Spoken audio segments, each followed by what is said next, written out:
வணக்கம், இது உங்கள் தினக்கதிர். திராவிட முன்னேற்றக் கழகத்தின் 75 ஆண்டுகால பயணத்தை நினைவுகூர்ந்து முதலமைச்சரும் கட்சியின் தலைவருமான மு.க.ஸ்டாலின் சனிக்கிழமை பாஜக மற்றும் தமிழக வெற்றிக் கழகத்தை கடுமையாக விமர்சித்தார்.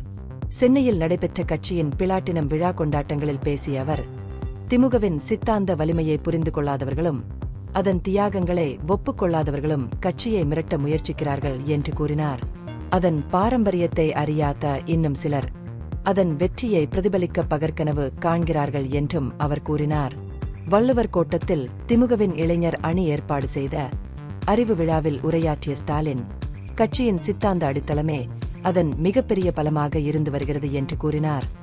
எங்கள் வலுவான அடித்தளத்தால் எங்களை தோற்கடிக்க முடியாத எங்கள் எதிரிகள் இப்போது ஐயாவை போல குறுக்கு வழிகளை முயற்சிக்கிறார்கள் என்று பல கட்சிகள் எதிர்த்த சர்ச்சைக்குரிய பயிற்சியை குறிப்பிடுகையில் அவர் குறிப்பிட்டார். நடிகர் விஜய் மற்றும் அவர் புதிதாக தொடங்கிய டிவிகேவை மறைமுகமாக குறிவைத்து ஸ்டாலின், சில அறியாதவர்கள் திமுகவை போல வெற்றி பெற வேண்டும் என்று பகற்கனவு காண்கிறார்கள். ஆனால் திமுகவை போல வெற்றி பெற திமுகவை போல உழைக்க வேண்டும், திமுகவை போல அறிவை பெற்றிருக்க வேண்டும் என்றார். திமுகவின் வெற்றி அரசியல் லட்சியத்தின் வெறும் அறிவிப்புகளால் அல்ல, பல தசாப்த கால கடின உழைப்பு, சித்தாந்த தெளிவு மற்றும் தியாகத்தால் கட்டமைக்கப்பட்டது என்பதை அவர் வலியுறுத்தினார்.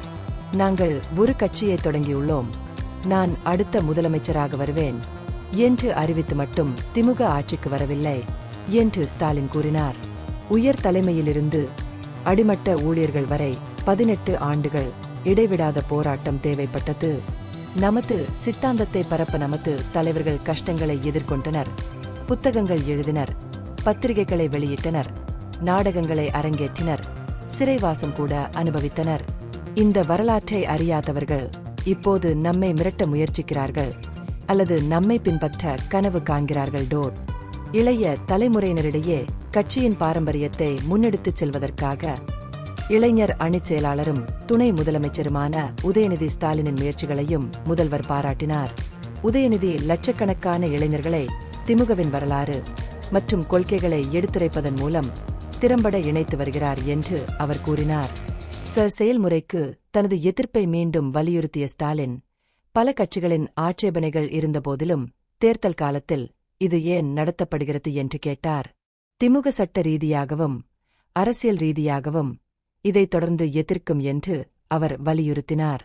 கொண்டாட்டங்களின் ஒரு பகுதியாக சோனியா காந்தி, ராகுல் காந்தி, லாலு பிரசாத், சரத்பவார், தி.